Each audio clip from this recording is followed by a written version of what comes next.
जय हिंद। तो आइए आज हम लोग भारतीय राष्ट्रीय आंदोलन, ठीक है, भारत का स्वतंत्रता संग्राम। तो आज हम लोग देखते हैं कि भारतीय राष्ट्रीय आंदोलन, भारतीय राष्ट्रीय आंदोलन, स्वतंत्रता संघर्ष, स्वतंत्रता संग्राम। तो हम लोग इसमें गांधी युग को पढ़ने वाले हैं, ठीक है।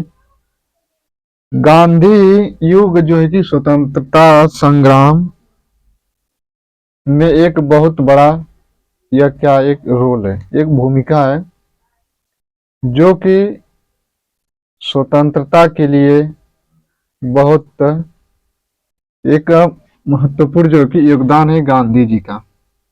तो आइए देखिए, भारतीय राष्ट्रीय आंदोलन, भारतीय राष्ट्रीय आंदोलन, भारतीय स्वतंत्रता संग्राम का ये कोई दिक्कत नहीं, ठीक है। तो हम लोग जब भारतीय राष्ट्रीय आंदोलन जो होता है, हम लोग उसको 3 चरण में बांटकर और उसका अध्ययन करते हैं, ठीक है। इसके हिसाब से आप यह जो कि समझ जाएंगे, ठीक है, कि कहां से कौन सा चरण चला। इसमें देखेंगे कि आइए बता देते हैं। देखिए, इधर से आइए, देखिए 1919 1947, ठीक है, यह तीसरा चरण है। कौन सा चरण है? तो स्वतंत्रता संग्राम का तृतीय चरण, ठीक है, 1919 से 1947 तक। इसी के बीच जो है कि भारत आजाद हो जाएगा, ठीक है। 1905 बंगाल विभाजन से लेकर 1919 जलियांवाला बाग हत्याकांड तक, ठीक है। बंगाल विभाजन 1905, लॉर्ड कर्जन 1919, 13 अप्रैल 1919 जलियांवाला बाग हत्याकांड, ठीक है। यह क्या है? तो इसमें देखेंगे तो उग्रवादी, ये उग्रवादी जो है कि यह तीसरे चरण में आते हैं। प्रथम जो चरण चलता है, प्रथम चरण, इसमें 1800 हम लोग देखते हैं, पढ़ते हैं 1885 से 1905 तक, ठीक है। 1885 से 1905, 1905 से 1919 तक, 13 अप्रैल 1919 और बंगाल विभाजन 1905 तक। यहाँ तक हम लोग दूसरे चरण में इसको पढ़ते हैं। तीसरा चरण आता है यह 1919 से 1947, जिसको कहा जाता है गांधी युग, ठीक है, गांधी युग। जो प्रथम चरण है, इसको हम लोग पढ़ते हैं उदारवादी। उदारवादी कह लीजिए या तो आप कह लीजिए नरम। उग्रवादी जो थे यह गर्म दल के थे, ठीक है, यह नरम के थे, वह गर्म के थे। ये दोनों जो है कि नरम दल और गर्म दल जो है कि 1916 और 1907 वाले जब अधिवेशन हम लोग पढ़ते हैं, ठीक है, इसी में आता है दूसरे चरण में।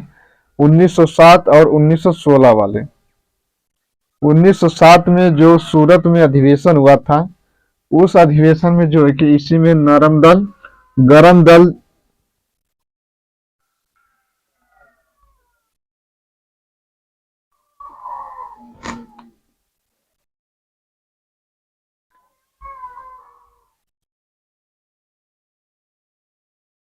ठीक है। तो नरम दल और गरम दल, सूरत अधिवेशन 1907 में क्या हो गया था? बट गया था। 1916 में जब अंबिका चरण मजूमदार, ठीक है, अंबिका चरण मजूमदार, 1916 वाले अधिवेशन की हम बात कर रहे हैं, ठीक है, कलकत्ता में। कहां पर हुआ था? तो ये कलकत्ता में। इसकी अध्यक्षता कर रहे थे अंबिका चरण मजूमदार थे, अंबिका चरण मजूमदार थे। ठीक है, इसमें क्या हुए थे कि नरम दल और गरम दलों को एक मिला दिया गया कि अब हम लोग मिलकर जो है कि स्वतंत्रता के लिए लड़ेंगे। 1907 में ये लोग क्या हुए थे, अलग हुए थे, नरम दल गरम दल। ठीक है, तो यहां से देखेंगे तो यह उग्रवादी और गरम दल के इसमें लोग घुसेंगे। ठीक है, विचारधारा लोगों की बदलेगी। ये उदारवादी लोग थे तो ये नरम दल के थे, नरम टाइप के थे। ये लोग किसी चीज को मांगने के लिए आग्रह करते थे, विनती करते थे, हाथ जोड़ते थे। तो यह उदारवादी लोग थे। यह लोग नहीं चाहते थे कि क्या हो, दंगा फसाद हो, आंदोलन, बड़े बड़े आंदोलन हो। चिट्ठी के माध्यम से अंग्रेजों से अपनी बात को कहना, स्वीकार कराना, ये सब उदारवादी विचारधाराओं के जो व्यक्ति थे उनकी यह सोच थी।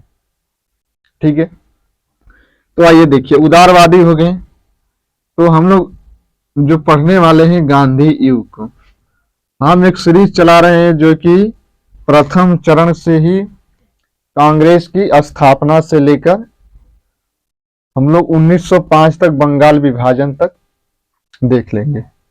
इसी में कांग्रेस की स्थापना हो जाएगी 1885 में। ठीक है, तो आइए देखते हैं हम लोग गांधी युग वाले। आइए देखते हैं हम लोग गांधी युग। गांधी जी का प्रवेश भारत में कब होता है, तो 9 जनवरी 1915 को। हम स्पेशल किसके बारे में बात करें, तो गांधी युग यानी कि गांधी जी के ही बारे में बात करेंगे। ठीक है, और कहीं तो बात नहीं करेंगे। बात करेंगे तो मैं बताऊंगा यह हमने कहां से किसका नाम लिया है। ठीक है, तो देखिए 9 जनवरी 1915 को गांधी जी जो है कि भारत में आते हैं, और उन्हीं की 9 जनवरी जब ये आते हैं भारत में, तो 9 जनवरी को हम लोग मनाते हैं कि भारतीय प्रवासी दिवस। ठीक है, प्रवासी दिवस जो है कि 9 जनवरी को हम लोग मनाते हैं। आइए देखिए आगे चलते हैं।